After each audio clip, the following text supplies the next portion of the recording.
itu kades yang dipenjara 1 tahun kurungan gara-gara tidak memberikan informasi terkait dana desa di daerah Sleman.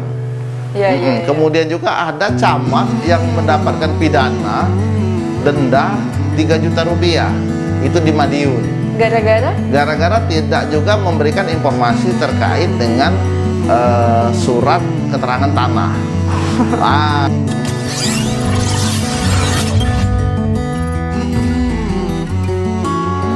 Assalamualaikum warahmatullahi wabarakatuh. Halo Blogers, balik lagi di Blog 29C Production, Berani Bicara Beda, dalam program Bincang Para Tokoh. Dan hari ini saya bersama seseorang yang sangat terkenal sih sebenarnya di Sumatera Selatan ya. Kakanda Jo Martin Chandra. Beliau ini adalah Komisioner Komisi Informasi Sumatera Selatan. Halo, assalamualaikum Kak. Waalaikumsalam warahmatullahi wabarakatuh. Gimana kabarnya Kak hari ini? Alhamdulillah baik. Alhamdulillah. Aku panggilnya Kakak apa? Kak Jo aja. Kak Jo, ya, oke. Lebih friendly gitu ya. Aktivitas hari ini gimana Kak? Ini kan weekend, mungkin sama keluarga atau masih ada urusan di kantor tuh? Kalau tadi weekend lah, di rumah. Di rumah. Cuma ada kegiatan sedikit di kampus. Baru ke sini. Di kampus? Iya. Berarti masih kuliah dong? Masih. Lanjut S2? Lanjut S2. Alhamdulillah, oke. Semangatnya untuk belajar masih tetap ya, teman-teman yang masih muda, lebih muda dari Kak Jo, harusnya lebih semangat lagi teman-teman. Oke. Kak Jo ini adalah Komisioner Komisi Informasi. Boleh dong Kak diperkenalan dulu sebelum mungkin ada teman-teman yang belum begitu mengenal Kakak, biar teman-teman lebih tahulah siapa Kak Jo Martin Chandra ini gitu kan. Mungkin singkatnya ya, Kakak ini sekarang Komisioner Komisi Informasi Provinsi Sumatera Selatan. Sebelum aktivitas di komisioner, Kakak advokat di Kota Palembang. Jadi latar belakang Kak sih lawyer, pengacara. Jadi setelah itu di tahun 2004 itu periode Komisi Informasi Provinsi Sumatera Selatan. 2000 sampai 2004. 4 tahun. 4 tahun.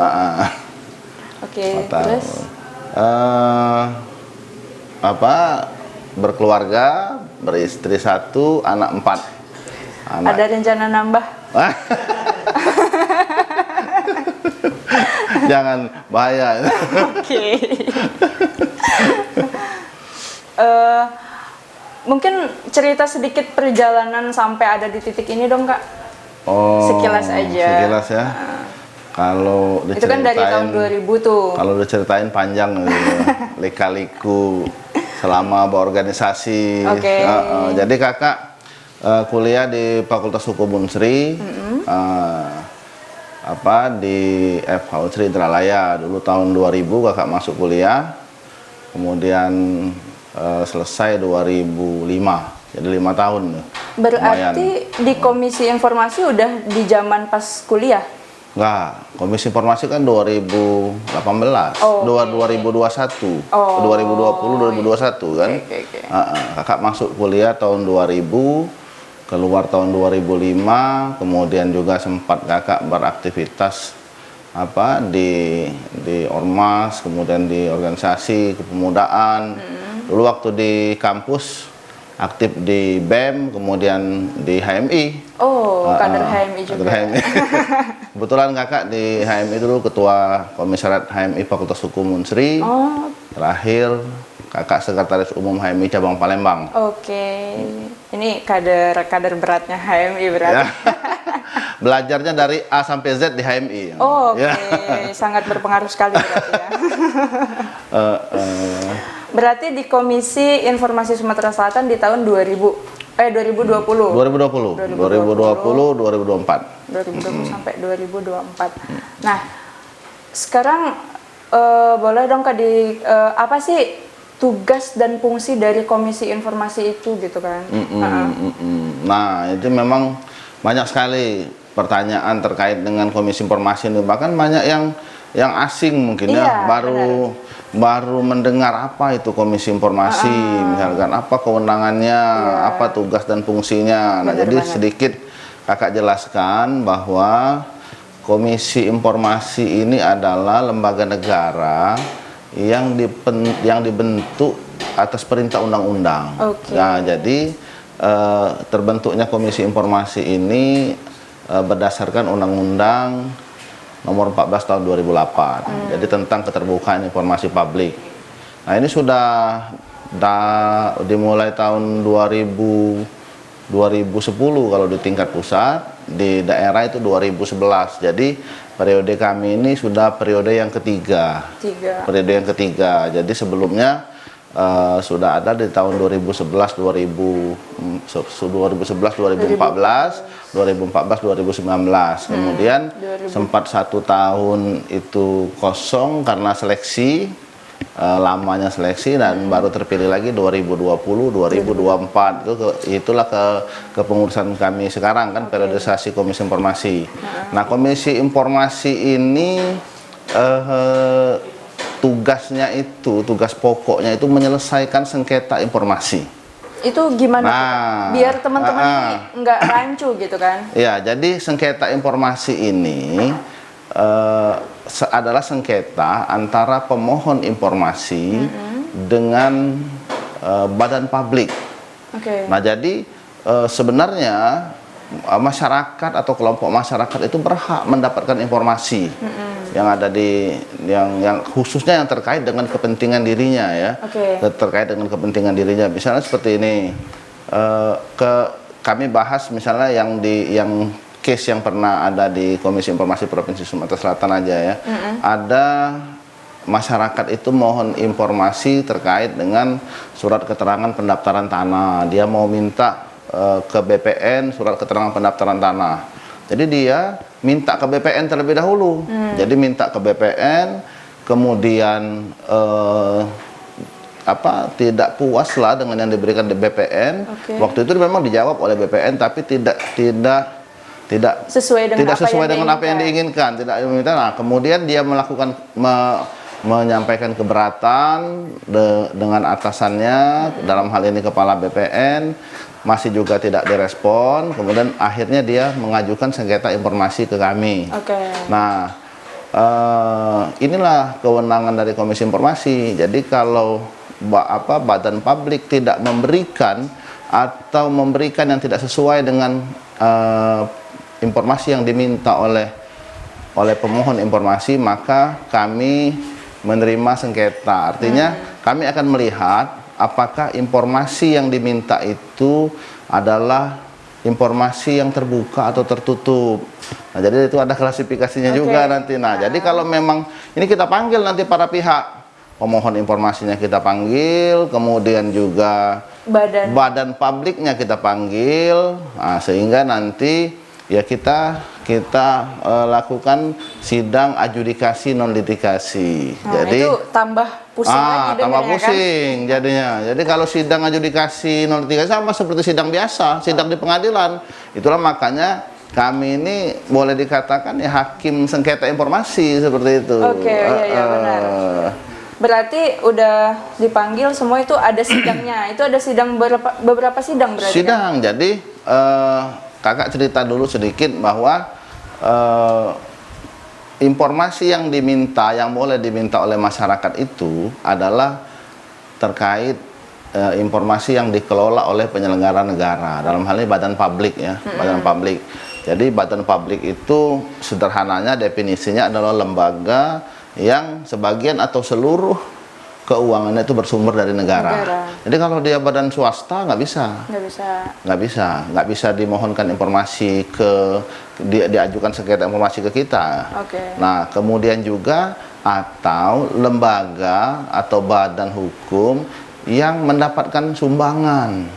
Dari negara? Enggak juga, dia bisa dana hibah, kemudian juga bisa sumbangan dari luar negeri atau apa, seperti yayasan misalnya yang mendapatkan sumbangan, itu kan tidak ada APBD dan APBN tuh, tetapi dia mendapatkan sumbangan, hibah misalnya, kan yayasan kan ada yang dapat hibah, nah itu bisa dimintakan informasi, bisa dimintakan informasi. Nah, jadi memang kalau terkait tadi sidangnya, memang sidangnya tadi seperti itu. Jadi kakak sampaikan bahwa pemohon informasi itu sebelum dia mengajukan apa namanya permohonan informasi, dia harus punya legal standing terlebih dahulu.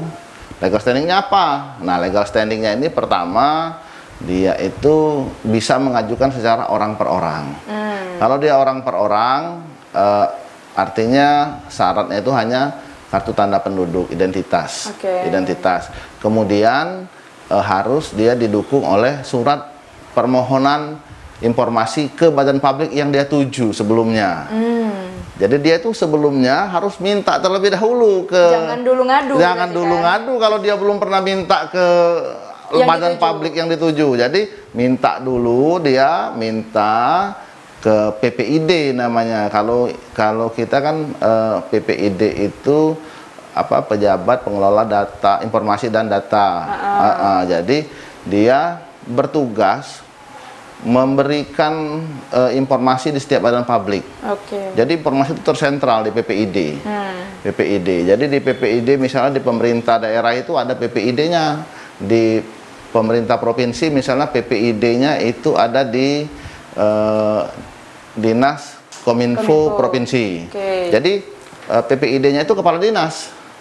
SK dari gubernur, PPID itu kepala dinas. Jadi setiap pemohon informasi yang menginginkan atau apa namanya ingin mengetahui atau memperoleh informasi, baik itu di dinas kesehatan, di dinas PU atau di dinas yang lainnya, OPD, itu mintanya ke PPD utama, ke Kominfo provinsi. Baru kemudian kalau tidak direspon atau tidak sesuai dengan apa yang diminta, pemohon dalam kurun waktu tertentu bisa mengajukan keberatan ke atasan PPID. Nah, atasan PPID ini kalau dalam struktural, dalam peraturan Mendagri itu sekda. Atasan PPID itu sekda.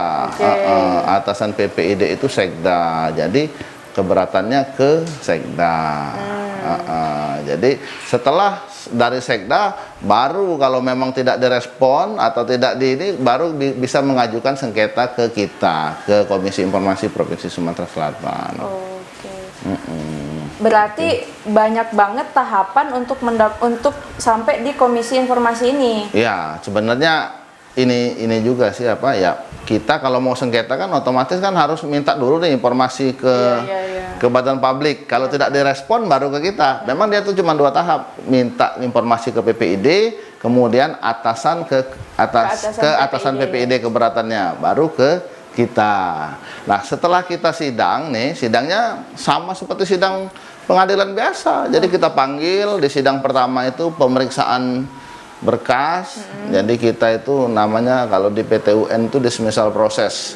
Jadi dismissal proses itu pemeriksaan 4 hal kalau di Komisi Informasi ini. Pertama, legal standing pemohon, legal standing termohon, kemudian juga apa, kewenangan Komisi Informasi.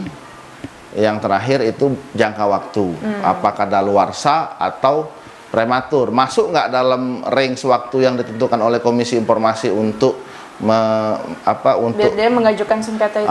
Dalam hal mengajukan sengketa ini. Nah, jadi 4 hal ini itu diperiksa di pemeriksaan awal. Kalau 4 hal ini tidak terpenuhi, maka ya majelis akan memberikan putusan sela. Artinya ini tidak bisa dilanjutkan. Nah, kalau ini terpenuhi, sidang selanjutnya adalah mediasi. Jadi sebelum kita melakukan sidang adjudikasi dan litigasi, terlebih dahulu kita memediasi para pihak. Nah, ini di beberapa kasus yang pernah masuk ke Komisi Informasi Sumatera Selatan, mediasi ini berhasil. Jadi kemarin ada yang mahasiswa itu minta data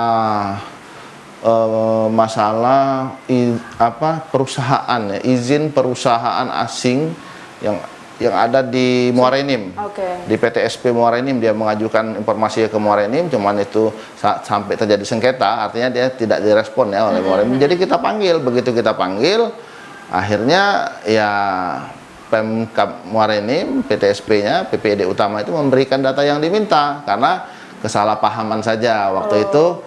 Dia mintanya ngirimnya ke email, dikirain emailnya itu untuk mengajukan perizinan, tapi ternyata emailnya itu untuk memohon informasi itu. Jadi setelah mereka ketemu, kami panggil, mediasi berhasil. Nah kemudian hasil kesepakatan hasil mediasi itu dituangkan dalam keputusan. Jadi selesai, informasi diperoleh. Nah itu sebenarnya fungsi dari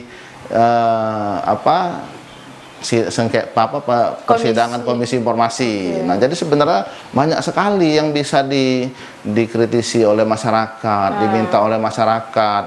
Karena sebagian besar juga ini spiritnya itu kan untuk ikut serta dalam proses pembangunan, mengawasi, mengontrol. Nah, jadi itu masyarakat itulah makanya juga dari sekian banyak case yang ada ini juga sebagian besar juga dimohonkan oleh lembaga swadaya masyarakat.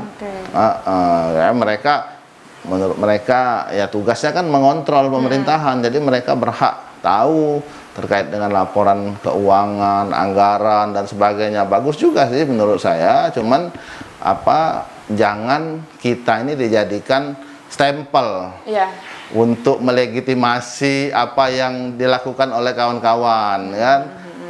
Jadi kalau memang niatnya baik, tujuannya baik untuk memperoleh informasi, maka majelis juga akan objektif. Majelis komisioner ini akan melihat apakah memang permohonan informasi yang diminta itu adalah permohonan yang terbuka, informasi yang terbuka. Yang kemudian yang kedua, apakah proses dia minta itu sudah benar.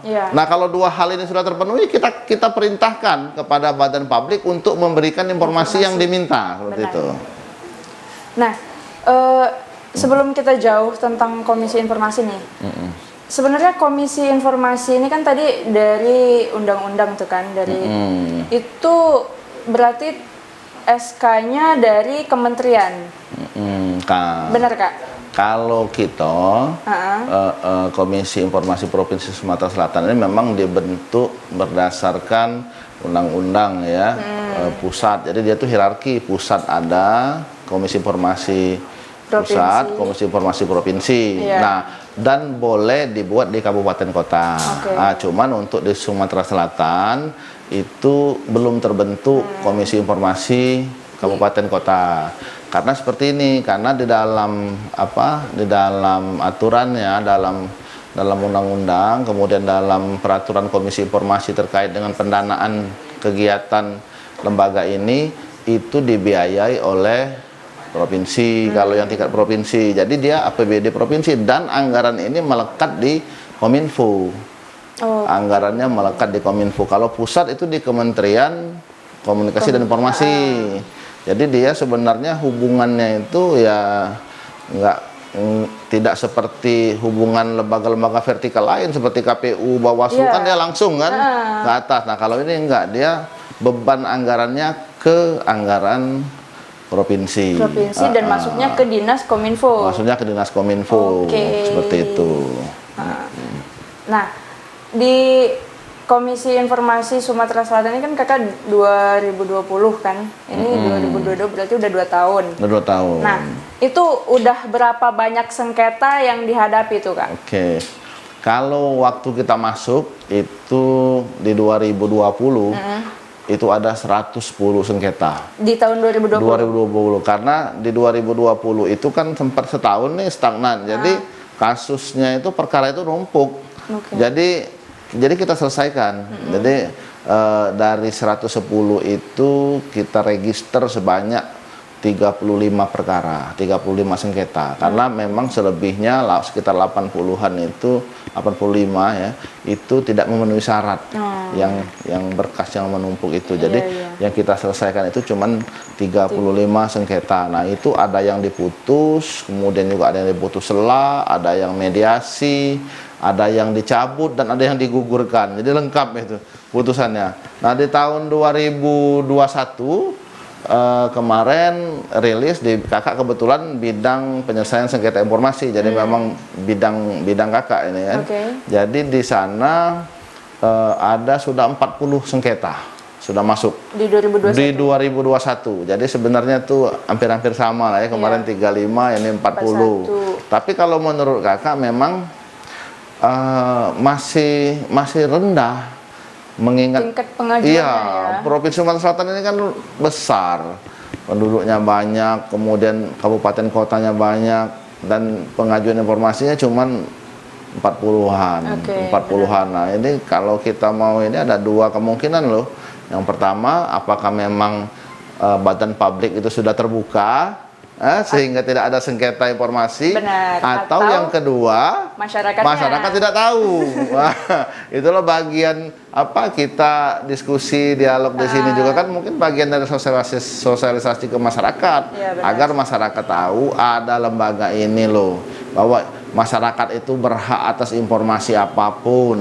Nah, jadi seperti itu kan. Nah, untuk diketahui, Dinda, apa namanya, pada prinsipnya seluruh informasi itu terkait dengan penyelenggara negara ini boleh diketahui, boleh diketahui oleh masyarakat. Ada beberapa hal yang informasi dikecualikan. Nah, informasi yang dikecualikan ini misalnya informasi yang menyangkut pertahanan dan keamanan negara.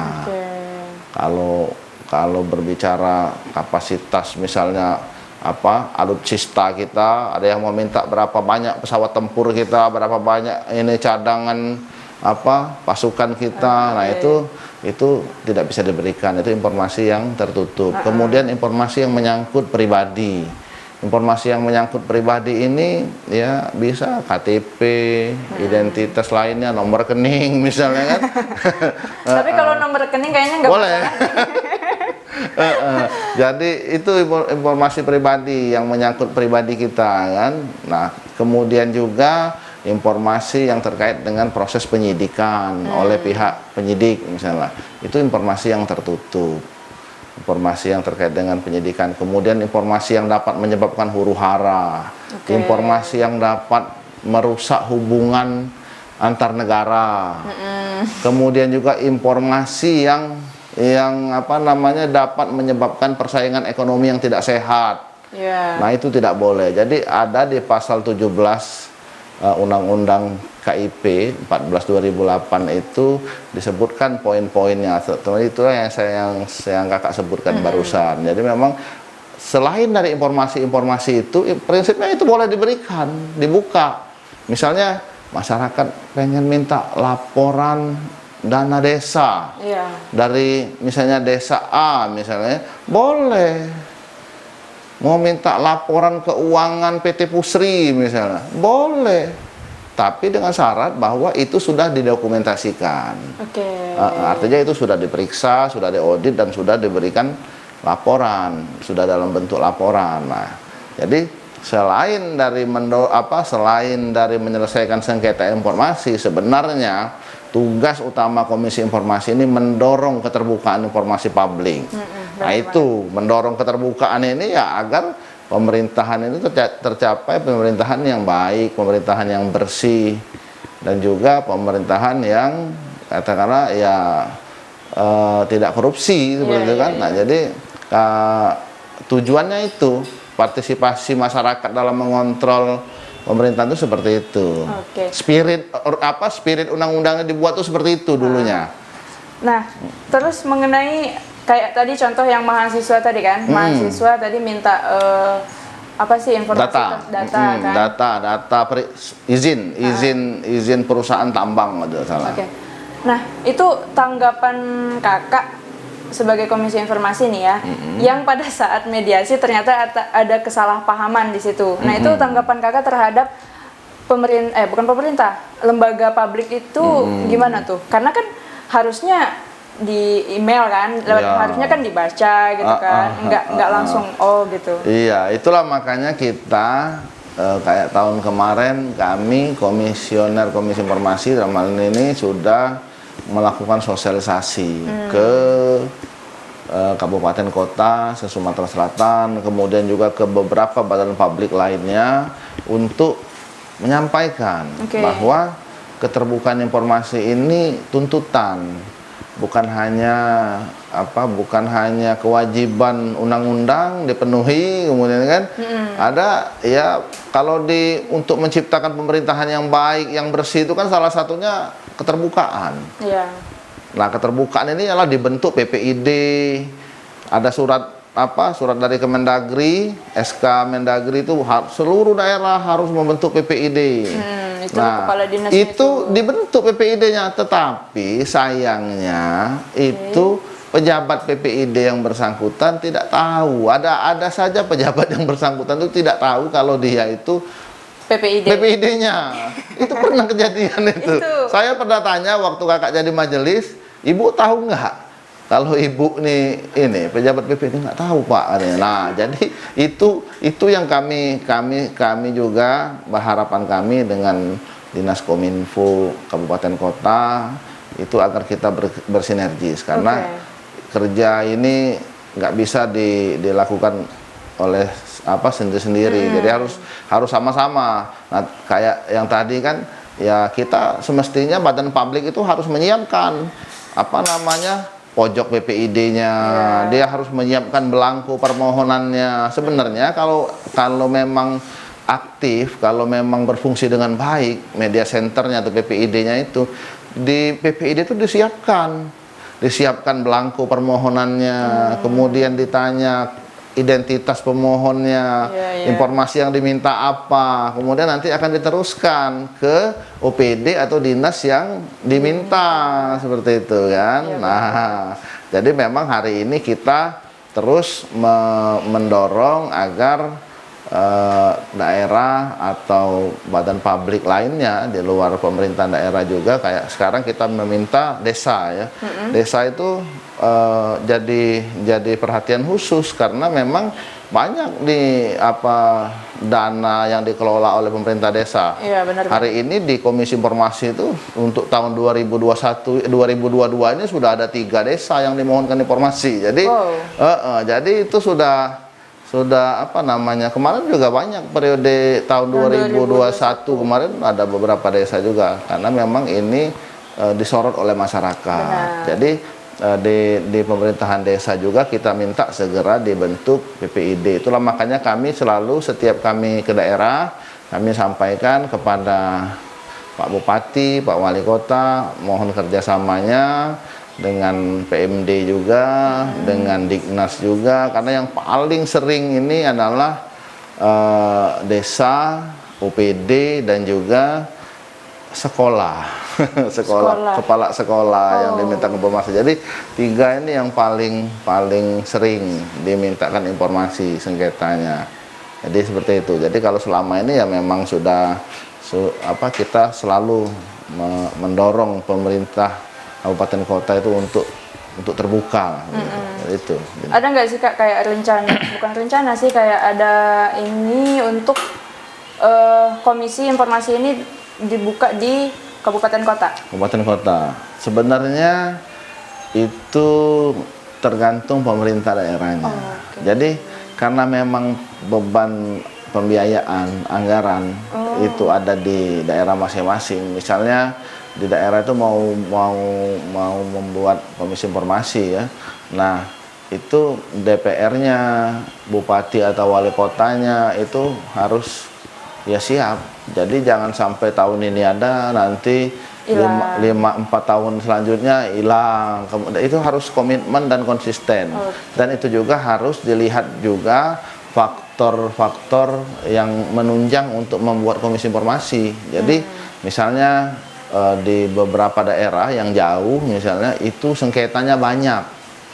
Nah, jadi itu mungkin bisa menjadi salah satu pertimbangan perlu komisi informasi di kabupaten kota tersebut. Tapi untuk saat ini memang yang kakak bilang tadi, sengketa permohonan informasi itu ya tidak begitu banyak kan, hanya sekitar 30 sampai 40-an.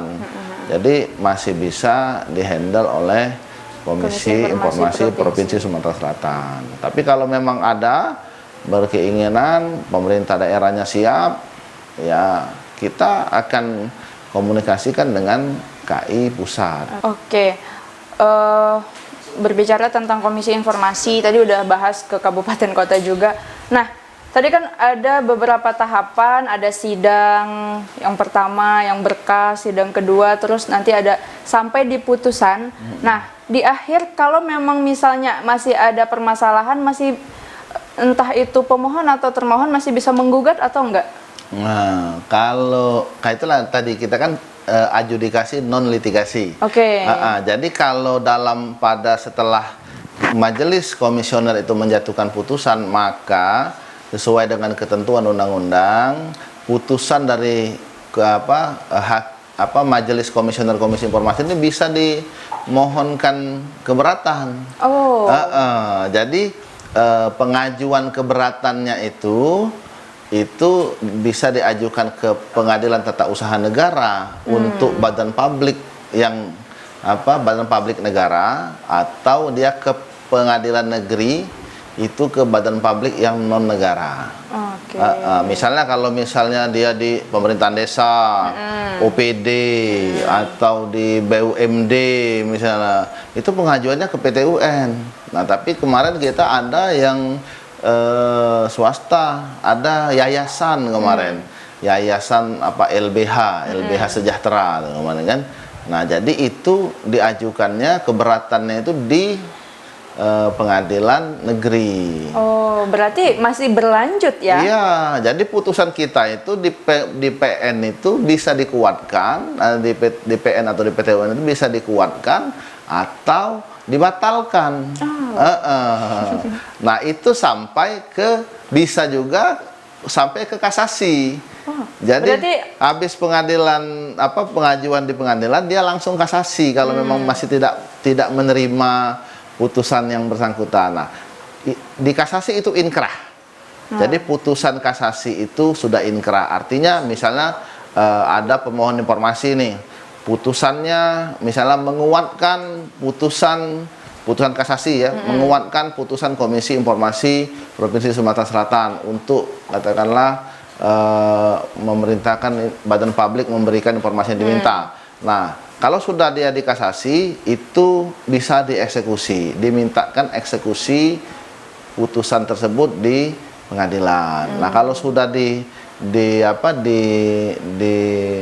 eksekusi, ada surat eksekusi, surat penetapan eksekusi dari pengadilan, maka mau tidak mau badan publik itu harus memberikan data atau informasi yang diminta.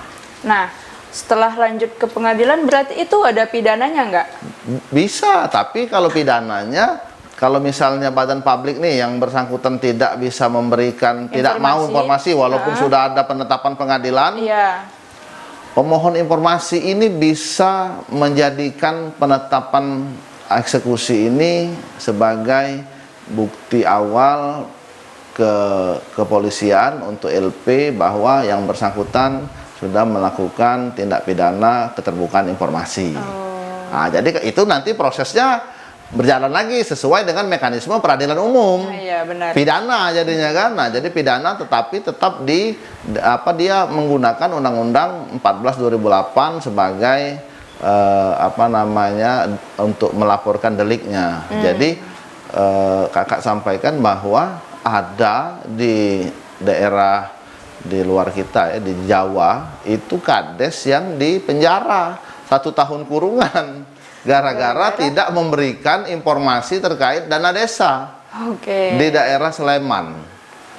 Kemudian juga ada camat yang mendapatkan pidana denda 3 juta rupiah itu di Madiun. Gara-gara tidak juga memberikan informasi terkait dengan surat keterangan tanah. Nah, jadi memang ini sebenarnya kalau memang masyarakat memang memiliki kepentingan dan memiliki tujuan dalam memperoleh informasi, ini bisa digunakan. Ini sangat efektif sebenarnya untuk meminta informasi. Jadi kakak ambil contoh dulu di tahun yang lalu kalau nggak salah, ada masyarakat di kita warga masyarakat yang mohon informasi terkait kepada siapa pemerintah daerah membayarkan ganti rugi lahan yang diakuinya adalah milik dia. Nah, kan? Jadi di waktu itu di lahan di Jakabaring, di pembebasan lahan di UIN Raden Patah. Dia menyampaikan bahwa ini data tanah ini milik kami. Nah, begitu dia sampaikan ke pemerintah provinsi, menurut pemerintah provinsi itu sudah dibayar. Nah, begitu dia minta informasi kepada siapa dibayar, itu tidak diberikan informasinya. Akhirnya dia mohon informasi dalam hal ini kepada BPKAD, kemudian juga kita panggil, kita sidang. Nah, kita mediasi. Sebelum masuk ke sidang adjudikasi, kita mediasi. Ternyata diberikan informasi itu oleh BPKAD, si ini loh yang mendapat ganti rugi dari Pemprov. Akhirnya kan selesai.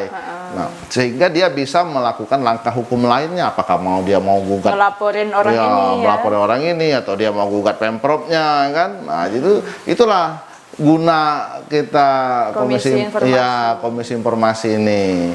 Jadi itu sangat efektif karena ada kekuatan memaksanya, ada pidananya. Seperti itu. Ini menarik sekali sih, Kak, ya.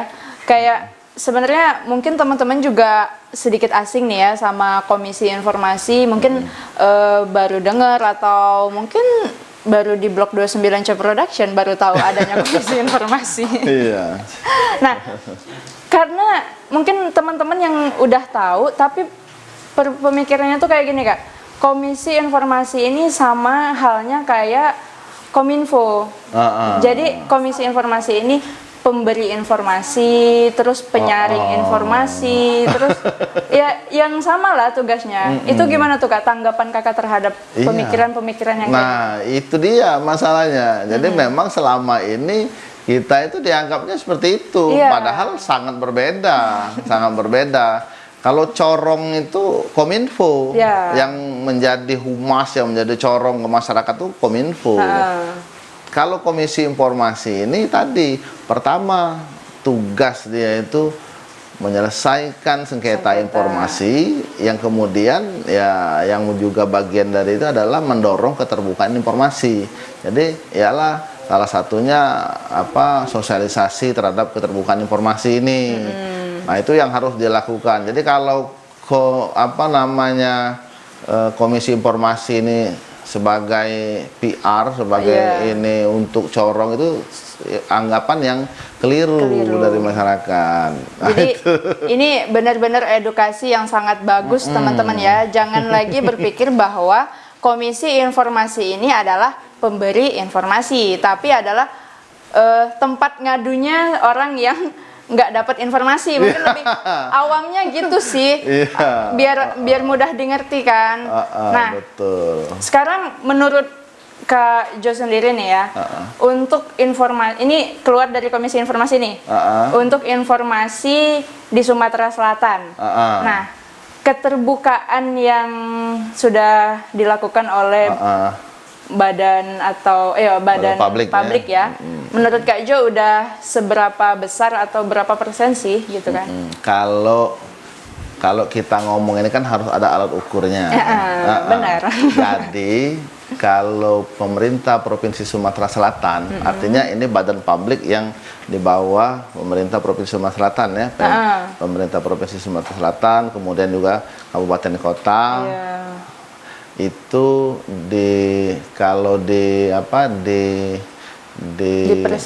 bukan dipresentasikan. Kalau kemarin di peringkat oleh Komisi Informasi Pusat. Iya, jadi kita ini cukup informatif. Cukup informatif, artinya harus lebih baik lagi dong ke depan. Harusnya informatif. Jangan cukup ya. Jangan cukup. Dia itu kategorinya itu informatif, cukup informatif, kurang informatif. Ya, lah kita ini cukup. Berarti kalau udah cukup di tahap itu kedua nih. Ya, harusnya ditingkatkan. Biar informatif 100% informatif. Iya, harusnya terkait dengan kegiatan yang mendukung keterbukaan harusnya disupport habis. Oke. Harusnya Aduh, seperti kayaknya itu. minum dulu deh, Kak. Iya. Aus.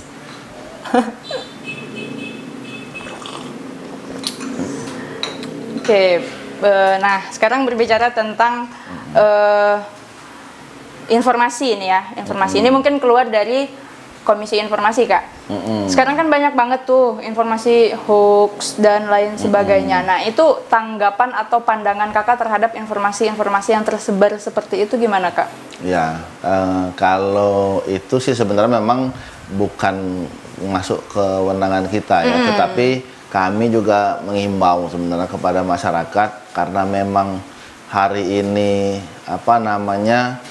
kita ini kan dengan teknologi yang sangat luar biasa perkembangannya, jadi sangat mudah informasi-informasi yang hoax, kemudian juga informasi yang belum tentu kebenarannya itu beredar. Jadi kalau kakak mengimbau kepada masyarakat agar bisa lebih bijak, bijak dalam mencerna informasi-informasi yang beredar di media sosial khususnya, karena memang kita ini ya informasi itu yang paling banyak itu tersebarnya di media sosial, apalagi sekarang ini kan udah jelas itu rambu-rambunya itu ada undang-undang keterbukaan informasi, ada undang-undang ITE, ada undang-undang pornografi, ya.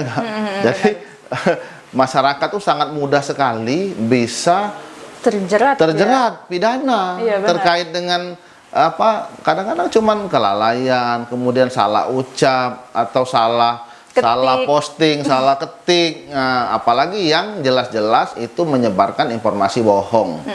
Nah, informasi bohong ini ya bahaya. Menyebarkan informasi bohong ini kalau dia kena undang-undang ITE itu berat hukumannya.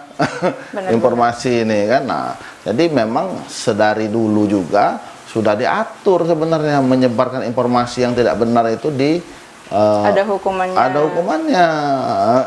Jadi tidak hanya sekarang. Jadi memang masyarakat harus lebih bijak dalam bermedia sosial atau berkomunikasi di dunia maya. Berarti ini kalau urusan informasi yang hoax atau belum tahu kebenarannya itu balik-balik lagi ke masyarakat itu sendiri. Gimana caranya menangkap informasi? Karena kita tidak bisa membendung ini dari masyarakat ya. Artinya paling kita memberikan panduan kepada mereka. Pemerintah juga harus memberi batasan, garisan, kemudian juga himbauan, edukasi. Nah, mestinya harus sering diedukasi pengguna media ini, media sosial, baik itu media sosial, media elektronik, yang lain-lainnya itu harus disampaikan kalau kita melakukan ini akibatnya. Harus sering-sering disampaikan lah. Ini tugas sebenarnya Kementerian Kominfo untuk lebih menjadi corong agar kita bijak bermedia sosial seperti itu. Nah, sekarang Kak, mungkin apa sih harapan Kakak terhadap Komisi Informasi di Sumatera Selatan ini? Nah, kalau harapan karena kita yang menjalani, kami semakin hari semakin ingin berbuat lebih baik ya. Artinya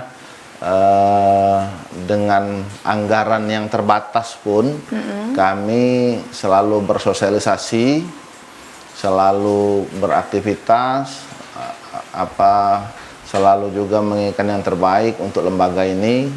Nah, harapannya ya sebenarnya agar pemerintah ke depan lebih bisa mensupport kinerja ini. Artinya kalau kami berlari harus diimbangi, kan, seperti itu kan. Nah, jadi memang tidak bisa dipungkiri hari ini kami sangat terbatas kalau terkait dengan anggaran sosialisasi.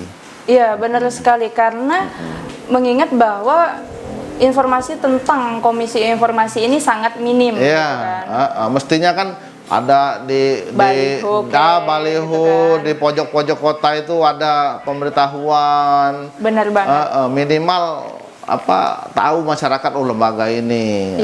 Kemudian juga di tiap daerah itu kita sosialisasi, ada kegiatan. Kami tuh pengennya mengadakan pemeringkatan. Ya, pemeringkatan itu pemeringkatan terhadap badan publik. Tetapi kan itu tidak bisa dilakukan tanpa anggaran. Anggaran, benar banget. Bagaimana kita mau melakukan monitoring, evaluasi, kalau kita nggak punya anggaran terkait itu. Hari ini Komisi Informasi ini cuman anggarannya anggaran rutin dalam hal ini honor komisioner, kemudian juga kebutuhan sehari-hari kantor. Nah, jadi memang untuk anggaran, nah harapan kami ke depan pemerintah Provinsi Sumatera Selatan bisa mensupport lah sosialisasi dari keterbukaan ini. Jadi itu harapan kita terkait. Ya, ini mungkin sedikit menyentuh, mungkin tersentuh lah pemerintah Provinsi Sumatera Selatan kan untuk mungkin sedikit menyalurkan dananya gitu kan untuk sosialisasi tentang Komisi Informasi ini, karena memang sangat bermanfaat dan sangat efektif untuk masyarakat mengetahui adanya Komisi Informasi ini, teman-teman. Mungkin nanti ada pemerintah provinsi yang bisa lihat Blok 29C Production kan. tapi sampai sejauh ini cukup support ya. Cukup support. Artinya kantor Komisi Informasi juga kemarin baru direhab. Lebih layak, lebih manusiawi kan. Jadi kita juga terima kasih lah juga atas cuman kalau memang bisa kita punya kegiatan kan lebih baik. Itu untuk intinya Komisi Informasi tetap ingin disupport untuk kegiatan-kegiatan yang sudah dirancangkan gitu ya. Karena kan demi kebaikan publik, masyarakat dan seluruh Sumatera Selatan. Sumatera Selatan. Ini untuk nama baik Sumatera Selatan juga. Benar banget. Nanti peringkatnya bakal jadi informatif, nggak lagi cukup informatif kan. Nah, kita ini sekarang ini ada indeks keterbukaan informasi. Nah, indeks keterbukaan informasi ini program dari KI Pusat yang sudah berjalan tahun kemarin, mulai dari tahun kemarin. Jadi selama ini kan ada indeks demokrasi, ada indeks kebebasan pers. Nah, hari ini mulai tahun kemarin kita ada indeks keterbukaan informasi. Nah, indeks keterbukaan informasi Provinsi Sumatera Selatan ini ya berbanding lurus dengan penilaian KI Pusat tadi. Jadi dia masih di angka 59. Indeks keterbukaan informasi. Jadi relatif di tengah. Jadi memang kita harus lebih meningkatkan itu ke depan ini. Jadi memang kerjasama dari seluruh pihak, kemudian juga sosialisasi yang masif dari kita kepada badan publik itu juga diperlukan. Kemudian juga yang pasti adalah keinginan dari badan publik untuk transparan dan terbuka kepada masyarakat. Nah, itu yang juga kita dorong agar memang tujuan untuk kita lebih terbuka itu bisa tercapai. Kalau slogan kami itu kalau kita bersih kenapa harus risih. Nah, jadi itu kan, benar kan? Jadi kalau memang kita clear ya nggak perlu diumumkan saja. Iya benar. Jadi mungkin itu. Oke. Mungkin ini terakhir harapan kakak terhadap badan publik di Sumatera Selatan mengenai tentang informasi mungkin. Iya, badan publik harus lebih terbuka. Jadi dia harus inisiatif, harus ada dari badan publik tersebut dan juga harus banyak belajar. Jadi memang kayak misalkan kepala Dinas Kominfo di kabupaten kota itu juga harus banyak lebih tahu terkait dengan keterbukaan informasi ini, tugas dan fungsinya, kemudian juga untuk mengefektifkan PPID tadi, agar memang permohonan informasi yang disampaikan itu bisa direspon sehingga tidak terjadi sengketa informasi. Nah, yang terjadi sengketa informasi ini kan karena memang biasanya permohonan informasi dari masyarakat ini tidak direspon. Iya, kayak tidak direspon. Nggak begitu diperhatikan ya. Seperti itu. Jadi harusnya cepat direspon. Oke. Terakhir boleh dong Kak buat closing statementnya buat teman-teman di rumah. Kalau kakak ya tadi sudah kakak sampaikan bahwa masyarakat itu berhak atas informasi. Jadi ya kita jangan ragu untuk meminta informasi khususnya yang terkait dengan kepentingan yang menyangkut kepentingan kita atau kepentingan masyarakat, karena itu dijamin oleh undang-undang. Ya. Kemudian ya kepada pemerintah juga harus kita harus terbuka karena memang kalau kita terbuka ya pasti kita itu lebih bisa memberikan sesuatu yang berarti bagi masyarakat gitu kan. Jadi mengurangi persepsi negatif masyarakat terhadap proses pembangunan ini. Mungkin itu. Oke, terima kasih Kak Jo atas bincang-bincangnya kita di sore hari ini. Teman-teman, banyak banget pelajaran yang bisa kita ambil di sini, dan tentunya informasi yang sangat berharga banget bahwa sekarang Provinsi Sumatera Selatan, sebenarnya nggak sekarang sih, cuman mungkin sudah mulai diketahui oleh banyak masyarakat bahwa adanya Komisi Informasi di Sumatera Selatan, dan tentunya ini adalah tempat awamnya sih tempat ngadunya orang-orang yang tidak dapat informasi gitu kan. Jadi teman-teman nggak usah khawatir ketika teman-teman tidak mendapatkan informasi dari badan publik, teman-teman bisa mengajukan ke Komisi Informasi. Jadi nggak usah risau lagi, apalagi buat teman-teman yang mungkin kayak tadi contoh yang mahasiswa tadi, itu ada kekeliruan antara badan publik dan pengaju. Nah, pesannya juga untuk badan publik, mohon untuk keterbukaan dan mohon untuk respon yang mungkin sedikit ditingkatkan untuk informasi yang terbuka yang diminta oleh masyarakat Sumatera Selatan. Baik, mungkin itu saja bincang-bincang tokoh hari ini bersama Kak Jo Martin Chandra. Nanti ini masih banyak banget sebenarnya yang harus ditanyain Kak Jo. Nanti kita ngobrol lagi. Nanti kita ngobrol lagi buat mungkin ada sesi selanjutnya. Terima kasih, jangan lupa tetap tonton di blog 29C Production. Jangan lupa juga di like, comment, and subscribe. Tentunya dengan dukungan teman-teman kita akan tetap terus berkreasi dengan segala kreativitas yang ada. Terima kasih. Wassalamualaikum warahmatullahi wabarakatuh. Waalaikumsalam. Terima kasih Kak Jo.